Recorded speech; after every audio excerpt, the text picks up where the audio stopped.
Good evening बच्चों। Hello, हाय, नमस्ते। मैं आपकी हिंदी की अध्यापिका सुनीता मैम फंडी ट्यूटर में आपका फिर से स्वागत करती है। क्या हालचाल है बच्चा पार्टी? क्या चल रहा है आजकल? आई होप छुट्टियों में खूब मस्ती कर रहे हैं, लेकिन पढ़ाई भी करनी चाहिए थोड़ी बहुत। और अगर आप यहाँ पर वीडियो देख रहे हैं तो ऑब्वियस सी बात है, आप पढ़ाई कर रहे हैं। ठीक है, तो बच्चों आज की बहुत ही मस्ती वाली, बहुत ही मस्ती और बोलते हैं हास्यप्रद वाली एक कविता है गुरु और चेला, जिसकी आपने कहानी शायद कभी सुन रखी हो, नहीं सुनी हो तो अभी इसमें हम लोग सुनेंगे। तो गुरु और चेला, एक गुरु होता है जो कि एक आपने कहानी सुनी होगी, अंधेर नगरी चौपट राजा, है ना। एक काफी ऐसे जो है इसी थीम पर अंधेर नगरी चौपट राजा पे एक प्ले भी बना है, एक जो है छोटा सा नाटक बना है ना। कई जगह पे मैंने खुद इस नाटक पे इनैक्ट किया था स्कूल में। तो ये मेरे दिल के करीब है क्योंकि ये मैंने पहले से ही किया हुआ है, पहले से ही मतलब नाटक किया हुआ है। लेकिन ये जो आपके पास आज की जो लेसन है वो एक कविता है गुरु और चेला, ठीक है ना। सस्पेंस क्रिएट नहीं करते हैं, फटाक से आपको बताते हैं कि गुरु और चेला क्या है। कि गुरु और चेला एक जगह पर जाते हैं, एक राज्य में जाते हैं जहाँ पर सब कुछ सवा सेर पे मिलता है, सब कुछ सेम रेट पर मिलता है। तो गुरु बोलता है कि ऐसी जगह पर रुकना खतरनाक हो सकता है, ठीक नहीं लगता। तो फिर वो जाने की कब बात करते थे, लेकिन चेला मानता नहीं है और गुरु चले जाते हैं चेला को छोड़ के। अब चेला जो वहां पे रह जाता है वो बड़ी मुसीबत में फंस जाता है। फिर गुरु आते हैं उनको बचाने के लिए। बड़ी ही प्यारी सी कविता है जिसके बारे में हम लोग अब शुरू करेंगे। इससे पहले हम लोग शुरू करें, आप लोग वीडियो को लाइक कर लीजिए, अपने फ्रेंड्स के साथ शेयर कर लीजिए, और अगर फंडी ट्यूटर को अब तक सब्सक्राइब ना किया हो तो बच्चों इंतजार किस बात का है, फटाफट सब्सक्राइब कर लीजिए। बेल आइकन को प्रेस करना मत भूलिएगा ताकि आने वाली वीडियोस आपसे मिस ना हो और अपनी पढ़ाई में अप टू डेट रहें। चलो बच्चों, अब हम लोग कुछ पहले लाइन पढ़ेंगे, ठीक है। गुरु एक थे और था एक चेला, एक गुरु था और एक चेला था, चले घूमने पास में था ना ढेला। तो वो लोग घूमने गए लेकिन उनके पास एक ढेला भर कुछ भी नहीं था। चले चलते चलते मिली एक नगरी, चमाचम थी सड़कें चमाचम थी डगरी। तो वहां चलते चलते ये लोग जो घूमते घूमते एक नगर पहुंच गए थे जहां पर सड़कें चमचमा रही थी, वहां की हर एक चीज चमचमा रही थी। मिली एक ग्वालन धरे शीश गगरी, गगरी यानी कि मटकी, ठीक है। तो अचानक उसको उन लोगों को एक ग्वालन मिलती है, धरे रखे हुए, ठीक है, अपने सिर पर शीश, अपने सिर पर गगरी रखे हुए। गुरु ने कहा तेज ग्वालिन ना भगरी, गुरु ने उसको कहा तू ते ग्वालन बड़ी तेज है, भाग क्यों रही है, न भाग, बता कौन नगरी, बता कौन राजा। तो वो उनसे पूछता है, गुरु उनसे पूछते हैं कि बताओ तो ये कौन सी नगरी है और यहाँ के राजा कौन है, कि जिसके सुयश का यहाँ बजता बाजा। ऐसा कौन सा राजा है जिसका यश का डंका यहाँ बजता है, इतना नाम है उसके राजा का यहाँ पर। तो अब इसकी व्याख्या समझो कैसे लिखनी है, ठीक है। प्रस्तुत पंक्तियां गुरु और चेला कविता से ली गई हैं, जो कवि सोहन लाल द्विवेदी के द्वारा रचित हैं। कवि इन पंक्तियों के माध्यम से कहना चाहते हैं कि एक गुरु थे, एक चेला था। उनके पास पैसा नहीं था, कोई धन नहीं था। एक रोज दोनों घूमने निकल पड़े। चलते चलते चलते दोनों एक नगर में पहुंच गए। नगर के रास्ते चमक रहे थे, तभी उन्हें ग्वालिन दिखी। ग्वालिन के सिर पर क्या था बच्चों? कमेंट करके बताओ, ग्वालिन के सिर पर क्या था? इसका उत्तर देने के लिए मैं आपको दे रही हूँ 5 सेकंड। 5, 4, 3, 2, 1। ग्वालिन के सिर पर एक घड़ा था। गुरु ने ग्वालिन से पूछा कि यह कौन सी नगरी है ग्वालिन, यह कौन सा राजा है, आखिर किसका बोलबाला है यहाँ पर, किस राजा का। कहाँ बढ़ के ग्वालिन ने महाराज पंडित, पधारे भले हो यहाँ आज पंडित। तो ग्वालिन जो है उस गुरु जी को बोलती हैं कि आप तो बहुत बड़े महाराज, आप तो बहुत बोलते हैं गुरु जी हैं, अच्छा हुआ जो आप यहाँ पर आए। यह अंधेर नगरी है और अनबुझ राजा है, यानी कि ये नगरी अंधेर नगरी है और यहाँ का जो राजा है वो अनाड़ी है। टके सेर भाजी टके सेर खाजा, यहाँ पर टके सेर सब्जी मिलती है और टके सेर खाजा मिलता है, सब कुछ टके सेर मिलता है। गुरु ने कहा जान देना नहीं है, मुसीबत मुझे मोल लेना नहीं है। गुरु कहता है कि मुझे यहाँ पर कुछ गड़बड़ लगती है, यहाँ से चलना चाहिए, यहाँ पे जान जा सकती है, मुसीबत में पड़ सकते हैं। न जाने की अंधेर हो कौन क्षण में, पता नहीं कौन से पल में क्या मुसीबत हो जाए। यहाँ ठीक रहना समझता ना मैं, मुझे लगता है यहाँ पे रहना ठीक नहीं है।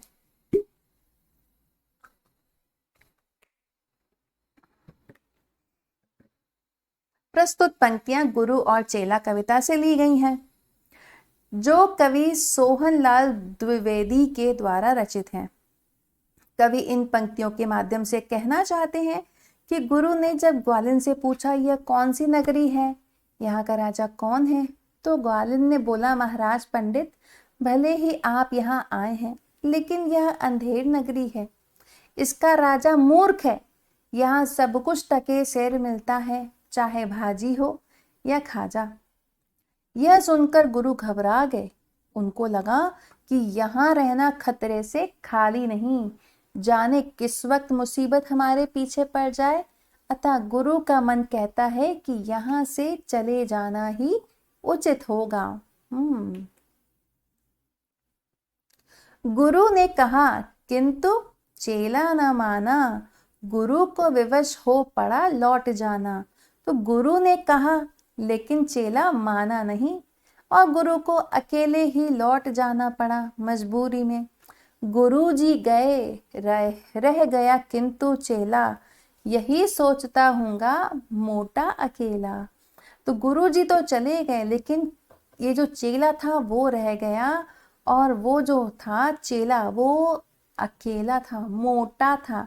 चला हाट को देखने आज चेला, तो उसने सोचा चलो बाजार चला जाए। तो देखा वहां पर अजब रेल पेला, तो उसने देखा कि यहाँ पर एक अलग ही धूमधाम मची हुई है, कितना यहाँ पर भीड़ है। टके सेर हल्दी टके सेर जीरा, टके सेर ककड़ी टके सेर खीरा। उसने देखा कि ये कैसी बाजार है जहाँ पर हल्दी भी टका सेर है, जीरा भी टका सेर है, ककड़ी भी टका सेर है और खीरा भी टका सेर है, सब कुछ टका सेर कैसे हो सकता है। वो हो गया हैरान। आप लोग सोचेंगे कि टका टका क्या होता है, ठीक है। जैसे आज हम लोग रुपए बोलते हैं ना, वैसे पहले टका और सेर चला करता था, ठीक है। 1 टका 2 टका 3 टका, अब टका सेर मतलब मुझे भी ज्यादा आइडिया नहीं, लेकिन ये पहले टका भारत की वो हुआ करती थी करेंसी, ठीक है।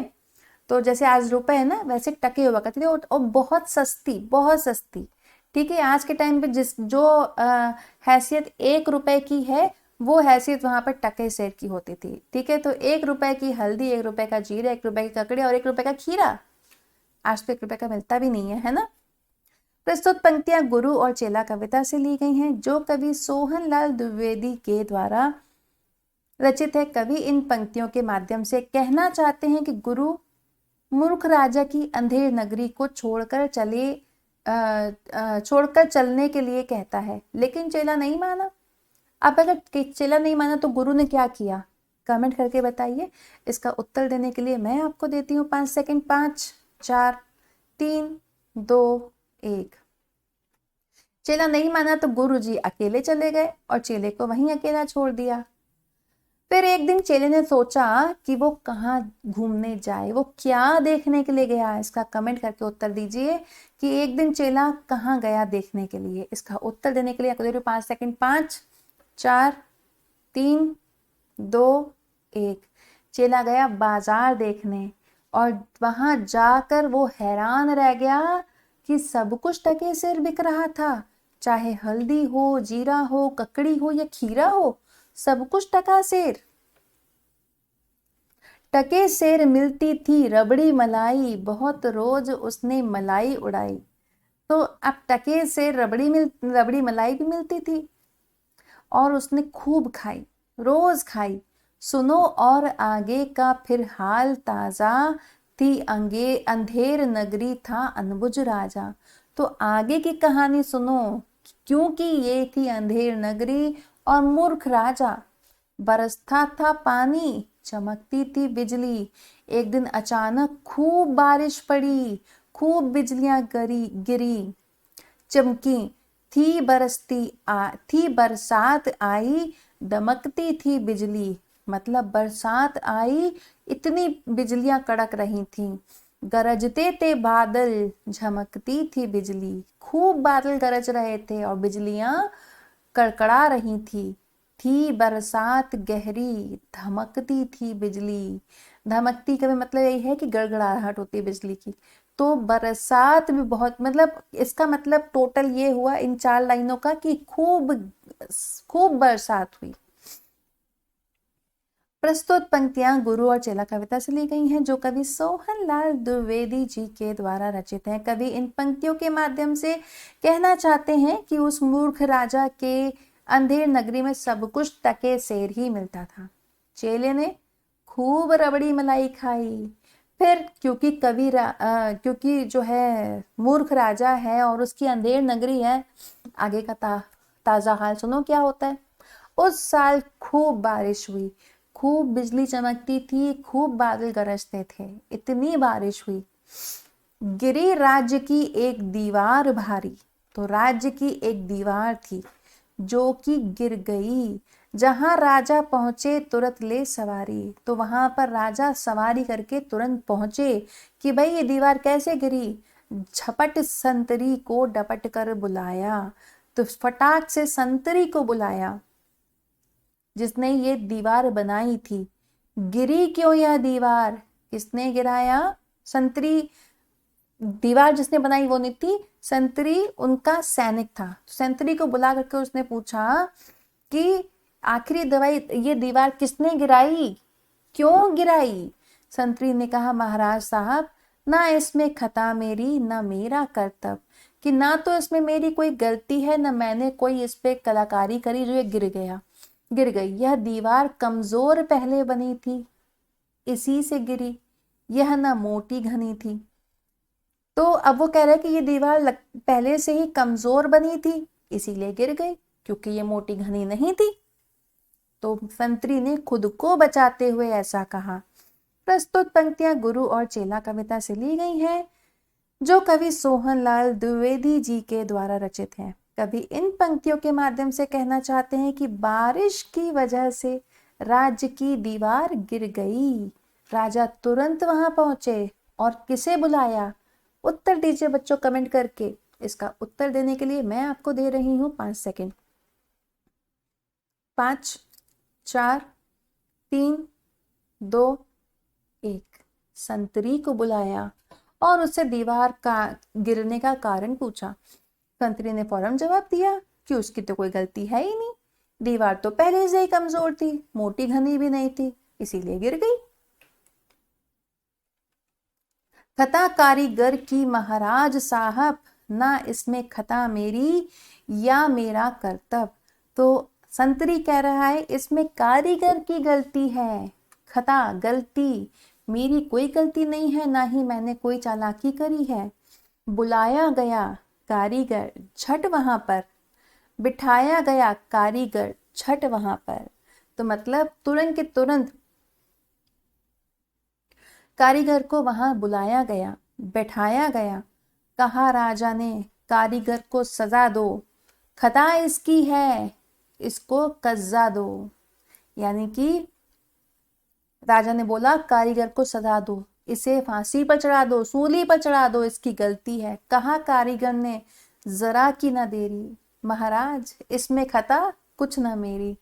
तो कारीगर ने बोला अपने आप को बचाने के लिए, बिल्कुल भी देर नहीं करी, उसने बोला इसमें मेरी कुछ भी गलती नहीं है। प्रस्तुत पंक्तियां गुरु और चेला कविता से ली गई हैं, जो कवि सोहनलाल द्विवेदी के द्वारा रचित हैं। कवि इन पंक्तियों के माध्यम से कहना चाहते हैं कि राजा ने जब संतरी से दीवार गिरने का कारण पूछा तो उसने कहा दीवार कमजोर थी इसलिए गिर गई, और इसमें गलती उसकी नहीं कारीगर की है। कारीगर को बुलाया गया, कारीगर ने राजा ने कारीगर को सजा देने का आदेश दिया, और कारीगर भी बिना देर किए क्या बोल पड़ा, कमेंट करके बताओ बच्चों। इसका उत्तर देने के लिए मैं आपको दे रही हूँ 5 सेकंड। 5, 4, 3, 2, 1। उसने कहा मेरी कोई गलती नहीं है, मुझे क्षमा करें। यह भिष्टी की गलती, यह उसकी शरारत, किया गारा गीला उसी की यह गफलत। गारा जिससे वो चिपकाते हैं ना, तो कह रहा है कारीगर मेरी गलती नहीं है, भिष्टी की गलती है। भिष्टी ये होता है जो रेगिस्तान में, आपने देखा, आपको शायद नहीं पता होगा, पहले के टाइम पर लोग चमड़े का ऐसा बनवाते थे बॉटल जैसा, उसके अंदर खूब पानी भरा रहता है, तो बाई चांस कोई राहगीर होता है उसे पानी चाहिए तो वो लोग उससे पानी पिलाते हैं। ठीक है, अब तो मुझे नहीं पता कि ऐसा होता है कि नहीं होता है, लेकिन पहले के टाइम पर ऐसा हुआ करता था। तो भिष्टी ये होता है जो पानी ले करके आता है। ठीक है, तो बोला कारीगर ने कि गलती मेरी नहीं है, गलती भिष्टी की है, जिसने गारे में खूब पानी मिला दिया, गारा गीला कर दिया। कहा राजा ने जल्द भिष्टी बुलाओ, पकड़कर उसे जल्द फांसी चढ़ाओ। अब राजा ने उसको बोला जल्दी से भिष्टी को बुलाओ, उसे फांसी पर चढ़ा दो। चला आया भिष्टी, हुई कुछ ना देरी, कहा उसने इसमें खता कुछ ना मेरी। तो भिष्टी भी आया, उसने भी देरी नहीं करी, वो कहा इसमें मेरी गलती नहीं है, यह गलती है जिसने मशक को बनाया। मशक ये जिसके अंदर पानी भरा जाता है, चमड़े का बना होता है, तो यह गलती उसकी है जिसने ये मशक बनाया। ज्यादा ही जिसमें था पानी समाया, तो उसमें पानी ज्यादा भर गया, मेरी क्या गलती। तो इस बार भिष्टी भी अपने आप को बचाने लगा। प्रस्तुत पंक्तियां गुरु और चेला कविता से ली गई हैं, जो कविता सोहनलाल द्विवेदी के द्वारा रचित है। कवि इन पंक्तियों के माध्यम से कहना चाहते हैं कि जब कारीगर ने तुरंत अपना बचाव करते हुए राजा से कहा कि यह उसने नहीं, भिष्टी ने बनाई है, भिष्टी ने गारा गीला कर दिया क्योंकि उसने पानी ज्यादा डाल दिया, तब राजा ने हुक्म दिया कि भिष्टी को बुलाकर उसे फौरन फांसी पर चढ़ा दो। भिष्टी ने आते ही अपना बचाव किया, कहा इसमें गलती मेरी नहीं, तो किसकी गलती है। भिष्टी ने किसकी गलती बताई, कमेंट करके बताओ। उत्तर देने के लिए मैं आपको दे रही हूँ 5 सेकंड, जब तक मैं पानी पीती हूँ।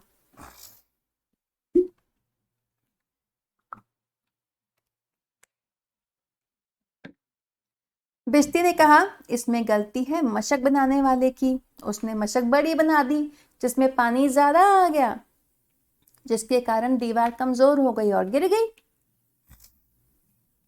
मशक वाला आया, हुई कुछ ना देरी, कहा उसने इसमें खता कुछ ना मेरी।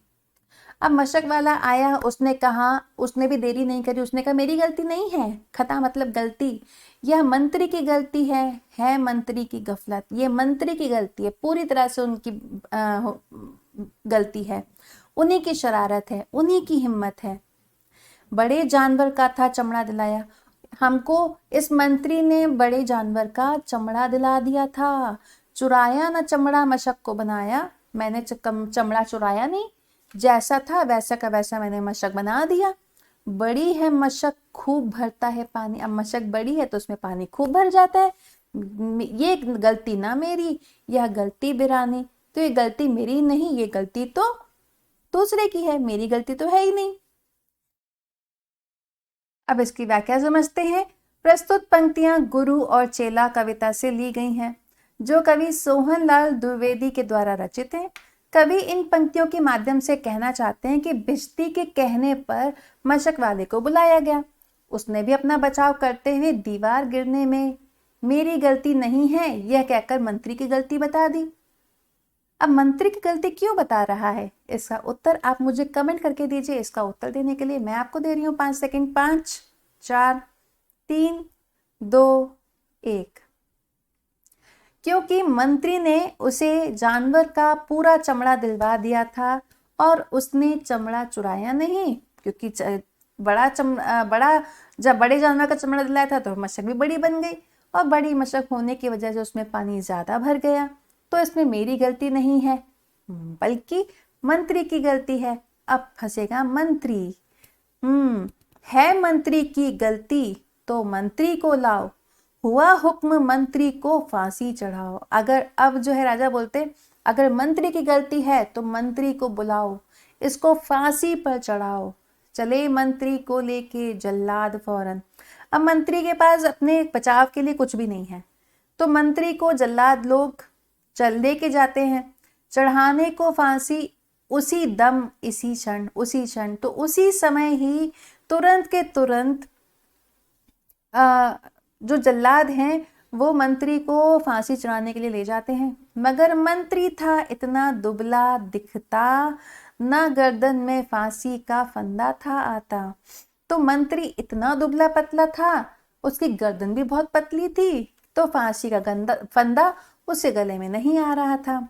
कहा राजा ने, जिसकी मोटी हो गर्दन पकड़कर उसे फांसी दो तुम इसी क्षण। अब राजा ने नया आदेश दिया कि उसे ढूंढ के लाओ जिसकी मोटी गर्दन हो, उसे ही पकड़ के तुम अभी के अभी उसे तुरंत के तुरंत फांसी चढ़ाओ। अब इसकी व्याख्या है, प्रस्तुत पंक्तियां गुरु और चेला कविता से ली गई हैं, जो कवि सोहनलाल द्विवेदी के द्वारा रचित हैं। कवि इन पंक्तियों के माध्यम से कहना चाहते हैं कि राजा को जैसे ही मालूम हुआ कि दीवार मंत्री की वजह से गिरी है, तो उसने मंत्री को हाजिर होने का आदेश दिया।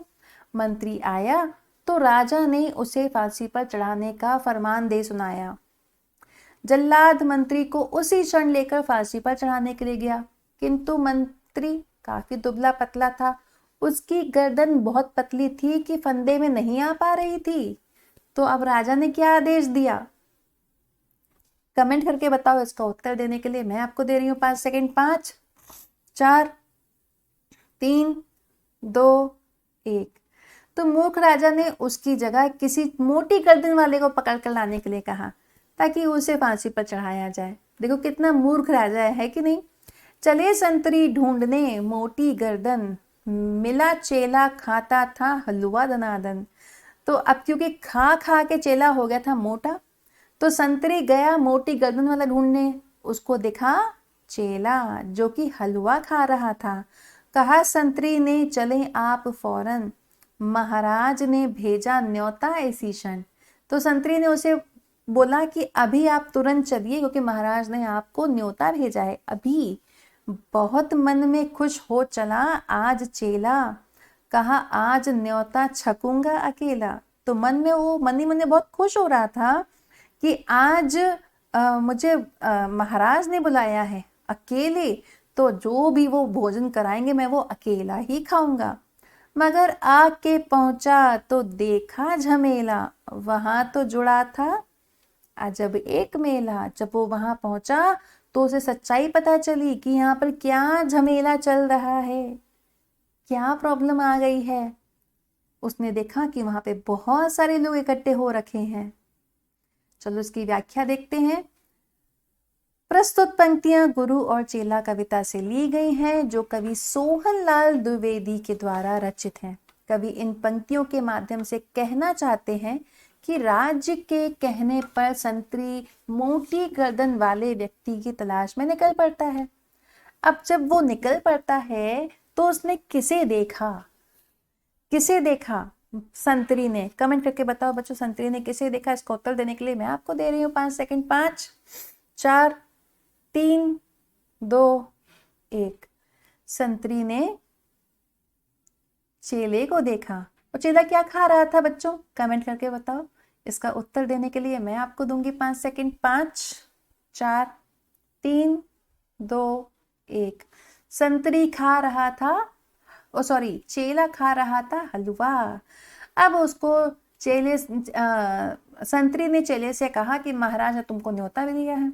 संतरी की बात सुनकर चेला तो मन ही मन खुश हो गया, सोचने लगा कि राजा के दरबार में तो खूब छक्कर खाएगा। लेकिन आकर देखता है कि यहाँ तो नया झमेला खड़ा है। वहां लोग अजीब भाव मुद्रा में भीड़ लगी हुई है लोगों की। बड़ा होने लगा अब वो चिंतित। यह मोटी है गर्दन, इसे तुम चढ़ाओ। कहा राजा ने, इसको फांसी चढ़ाओ। तो उसकी मोटी गर्दन देख करके राजा ने बोला कि हाँ, इसकी मोटी गर्दन है, इसे ही तुम बढ़ाओ आगे। और राजा ने कह दिया कि इसको तुम फांसी चढ़ा दो। कहा चेले ने, कुछ खता तो बताओ। कहा राजा ने, चुप, ना बकबक मचाओ। तो अब चेला पूछने लगा कि मुझे फांसी क्यों चढ़ा रहे हो। कोई भी होगा साधारण सा व्यक्ति, वो तो पूछेगा ना कि मेरी गलती तो बताओ। तो राजा ने उसको बोला, चुप, ज्यादा शोर ना मचाओ, बकबक ना मचाओ। मगर था न बुद्धू, था चालाक चेला। लेकिन चेला बुद्धू नहीं था, वो चालाक था। मचाया बड़ा ही वहीं पर झमेला, उसने वहीं पर ही झमेला मचा दिया। कहा पहले गुरु जी के दर्शन कराओ, मुझे बाद में चाहे फांसी चढ़ाओ। तो उसने बोला कि पहले मुझे मेरे गुरु से मिलवा दो, उसके बाद तुम चाहो तो मुझे फांसी पर चढ़ा देना। कितनी प्यारी कविता है ना। तो प्रस्तुत पंक्तियां गुरु और चेला कविता से ली गई हैं, जो कवि सोहनलाल द्विवेदी जी के द्वारा रचित हैं। कवि इन पंक्तियों के माध्यम से कहना चाहते हैं कि मोटी गर्दन वाले चेला को देख करके राजा ने फौरन उसे फांसी पर चढ़ाने का फैसला किया, उसको फैसला दे दिया। अब चेले ने राजा से अपनी खता पूछी तो राजा ने उसे चुप करा दिया और कहा ज्यादा बकबक मत करो। लेकिन चेला बहुत चालाक था, उसने कोई चाल चली। उसने क्या किया, कमेंट करके बताओ। इसका उत्तर देने के लिए मैं आपको दे रही हूं 5 सेकंड। 5, 4, 3, 2, 1। उसने कहा कि मुझे फांसी पर बाद में चढ़ाना, पहले मेरे गुरुजी के दर्शन करा दो। गुरुजी बुलाए गए झट वहां पर, कि रोता था चेला खड़ा था जहां पर। तो तुरंत गुरुजी को भी बुलाया गया और वहां पर वो जो चेला था वहीं खड़ा खड़ा रो रहा था। गुरुजी ने चेले को आकर बुलाया, तुरंत कान में मंत्र कुछ गुनगुनाया। तो गुरुजी आए, चेले से मिले और उसके कान में कुछ फुसफुसाए। झगड़ने लगे फिर गुरु और चेला, मचा उनमें धक्का बड़ा रेला पेला। तो मतलब ये है कि आखिर कान में पता नहीं ऐसा क्या कह दिया कि गुरु और चेला दोनों आपस में झगड़ने लगे, आपस में एक दूसरे को धक्का देने लगे। गुरु ने कहा फांसी पर मैं चढ़ूंगा, कहा चेले ने फांसी पर मैं चढ़ूंगा। तो दोनों के बीच में जो झगड़ा चल रहा था, क्या चल रहा था, फांसी पर मैं चढ़ूंगा, फांसी पर मैं चढ़ूंगा। गुरु भी बोल देते और चेला भी बोल रहा था। अब इसकी व्याख्या समझते हैं। प्रस्तुत पंक्तियां गुरु और चेला कविता से ली गई हैं, जो कवि सोहनलाल द्विवेदी के द्वारा रचित हैं। कवि इन पंक्तियों के माध्यम से कहना चाहते हैं कि चेले के कहने पर गुरु जी को बुलाया गया। उन्होंने चेले को रोते हुए देखा तो उसके पास गए और कान में कुछ मंत्र गुनगुनाए। अब उसके बाद दोनों आपस में झगड़ने लगे, एक दूसरे को धक्का देने लगे और क्या कहने लगे, किस बात पे दोनों में झगड़ा हो रहा था, कमेंट करके बताओ। इसका उत्तर देने के लिए मैं आपको दे रही हूँ 5 सेकंड। 5, 4, 3, 2, 1। दोनों ही इस बात पे अड़ गए कि मैं फांसी पर चढ़ूंगा, मैं फांसी पर चढ़ूंगा। अब देखो आगे क्या होता है। हटाए न हटते अड़े ऐसे दोनों, छुटाए न छुटते लड़े ऐसे दोनों। अब दोनों लोग को हटाने की बहुत कोशिश की, नो हटे ना। छुड़ाओ की कोशिश करो तो कोई छोड़ भी नहीं रहा है। बढ़े राजा फौरन, कहा बात क्या है। गुरु ने बताया करामात क्या है। तो अब जब देखा कि भाई ये लोग तो किसी से रोक ही नहीं रहे, तो राजा ने खुद ही रोका इन लोगों को, पूछा बात क्या है। गुरु ने बताया कि क्या राज है। गुरु ने आगे क्या बताया, चढ़ेगा जो फांसी मुहूर्त है ऐसी, न ऐसी मुहूर्त बनी बढ़िया जैसी। तो गुरु ने बताया कि जो इस समय फांसी पर चढ़ेगा वो तो जो क्या मुहूर्त है, इस मुहूर्त में जो ऐसा मुहूर्त है जो पहले कभी ना बना हो। वह राजा नहीं चक्रवर्ती बनेगा। वो सिर्फ जो इस समय फांसी पर चढ़ेगा वो सिर्फ राजा नहीं बनेगा, वो चक्रवर्ती बनेगा। चक्रवर्ती यानी कि पूरी दुनिया का राजा। यह संसार का छत्र उस पर तनेगा, मतलब पूरे संसार का ताज उसके सर पर आएगा। अब उसने, गुरुजी ने ये सब बोला उसको कि अब इस समय जो फांसी पर चढ़ेगा वो राजा नहीं चक्रवर्ती बनेगा और संसार का ताज उसके सर पर सजेगा। तो प्रस्तुत पंक्तियां गुरु और चेला कविता से ली गई हैं, जो कवि सोहनलाल द्विवेदी जी के द्वारा रचित है। कवि इन पंक्तियों के माध्यम से कहना चाहते हैं कि फांसी पर चढ़ने के लिए गुरु और चेले में भिड़ंत जारी थी। तभी राजा ने आगे बढ़कर पूछा, आखिर बात क्या है? इस पर गुरु ने बताया कि यह फांसी पर चढ़ने का शुभ मुहूर्त है। ऐसा क्यों कहा गुरुजी ने? कमेंट करके बताइए कि इस मुहूर्त में फांसी चढ़ने पर क्या होगा। कमेंट करके बताइए। उत्तर देने के लिए मैं आपको दूंगी 5 सेकंड। 5, 4, 3, 2, 1। उसने ये कहा कि इस मुहूर्त में जो फांसी चढ़ेगा वह राजा नहीं चक्रवर्ती बनेगा। पूरे संसार का छत्र उस पर तनेगा, मतलब उसके सिर पर ताज सजेगा। अब देखो आगे राजा क्या करता है। कहा राजा ने, बात सच गर यही, गुरु का कथन झूठ होता नहीं। तो अब राजा को ये तो पता था कि गुरु कभी झूठ नहीं हो सकता। तो उसने बोला कि अगर गुरु ऐसा कह रहे तो सच होगा, जरूर सच होगा। कहा राजा ने, फांसी पर मैं चढ़ूंगा, इसी दम फांसी पर मैं ही टंगूंगा। तो राजा ने बोला, फांसी पर तो फिर मैं ही चढ़ूंगा, भाई उसको चक्रवर्ती बनने लालच है, और इसी समय मैं ही फांसी पर टंगूंगा।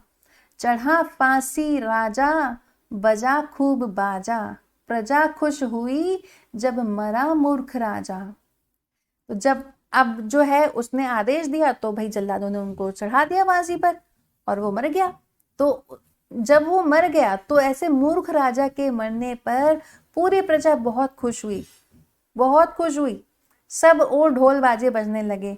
बजा खूब घर घर घर बधाई का बाजा, थी अंधेर नगरी था अनबुझ राजा। कि क्योंकि अब उस नगरी में कोई अंधेर नगरी नहीं होगी, कोई मूर्ख राजा नहीं होगा, क्योंकि मूर्ख राजा तो मर गया ना। इसीलिए पूरी प्रजा के घरों में बधाइयां हो रही थी। प्रस्तुत पंक्तियां गुरु और चेला कविता से ली गई हैं, जो कवि सोहनलाल द्विवेदी के द्वारा रचित है। कवि पंक्तियों के माध्यम से कहना चाहते हैं, जब राजा को गुरुजी से पता चला कि इस शुभ मुहूर्त में फांसी चढ़ने वाला चक्रवर्ती राजा बनेगा, तो उसने खुद को ही फांसी चढ़ाने का आदेश दे दिया। कह दिया कि अगर ये बात सच है तो मैं स्वयं फांसी पर चढ़ूंगा। राजा फांसी पर चढ़ जाता है और प्रजा में क्या हाल होता है, कमेंट करके बताइए। इसका उत्तर देने के लिए मैं आपको दूंगी 5 सेकंड। 5, 4, 3, 2, 1। प्रजा में खुशी की लहर दौड़ गई। मूर्ख राजा के मरते ही घर घर में बधाइयों के बाजे बजने लगे, मतलब सब और खुशियां छा गईं। भाई किसी को भी अगर बिना किसी गलती के फांसी पे चढ़ाया जाएगा तो मतलब ये पहला किस्सा तो नहीं होगा, है ना, तो कई किस्से होंगे। तो फिर पूरी प्रजा खुश हो गई। अब इसके सारांश को समझो। देखो जब कभी सारांश लिखने को आए तो किस तरह से लिखना है। गुरु और चेला कविता, कवि कौन है? सोहनलाल द्विवेदी के द्वारा रचित बुद्धिमता पर आधारित कविता है। इस कविता के माध्यम से एक मूर्ख राजा से प्रजा को छुटकारा दिलाने के लिए कवि द्वारा एक गुरु और उसका चेला के किरदार को सृजित किया गया है। ठीक है, ये तो खैर पुरानी कहानी भी है, इस पे नाटक भी बना है, ठीक है ना। तो इस कविता के माध्यम से एक मूर्ख राजा से प्रजा को छुटकारा दिलाने के लिए कवि ने एक गुरु और उसके चेले का जो किरदार है वो बनाया है। ठीक है, गुरु और चेला कविता के अनुसार गुरु और उसका चेला एक दिन बिना पैसे घूमने को निकल पड़ते हैं। दोनों चलते हुए एक नगर पहुंचते हैं। वहां उन्हें एक ग्वालिन से मुलाकात होती है। ग्वालिन बताती है कि यह अंधेर नगरी है और इसका राजा बिल्कुल मूर्ख है, अनबुझ है ना। इस नगरी में सभी चीजें एक का एक ही दाम है, 1 टका। गुरुजी ने सोचा ऐसी नगरी में रहना ठीक नहीं है, अतः उन्होंने अपने चेले से चलने के लिए कहा। चेले ने गुरुजी के साथ वापस जाने से मना कर दिया। गुरुजी चले गए। चेला वहीं पर रुक गया, अपने लिए मुसीबत मोल ले ली। एक रोज चेला बाजार गया, वहां उसने देखा सभी चीजें टके सिर मिल रही हैं, चाहे खीरा हो या रबड़ी मलाई। चेले को सब कुछ अजीब लग रहा था। उस साल बरसात में खूब बारिश हुई। नतीजा ये हुआ कि राज्य की एक दीवार एक दिन गिर गई। राजा ने संतरी को फौरन बुलाया और उससे दीवार गिरने की वजह पूछी। संतरी ने किसको दोषी ठहराया? संतरी ने किसे दोषी ठहराया? कमेंट करके बताइए। इसका उत्तर देने के लिए मैं आपको दे रही हूँ 5 सेकंड। 5, 4, 3, 2, 1। संतरी ने कारीगर को दोषी बताया। फिर कारीगर को बुलाया गया। कारीगर ने किसको गलत ठहराया? कारीगर ने किसकी गलती बताई? कमेंट करके बताइए। इसका उत्तर देने के लिए मैं आपको दूंगी 5 सेकंड। 5, 4, 3, 2, 1। भिश्ती, उसने भिश्ती को गलत ठहराया क्योंकि उसने गारा गीला कर दिया था। अब भिश्ती ने किसकी गलती बताई? बताओ बच्चों, भिश्ती ने किसकी गलती बताई? इसका उत्तर देने के लिए मैं आपको दे रही हूँ 5 सेकंड। 5, 4, 3, 2, 1। भिश्ती ने मशक वाले को दोषी ठहराया। कहा कि उसने पानी की जो जिसमें ज्यादा पानी आगे मेरे उसमें मशक वाले ने किस पे आरोप लगाया?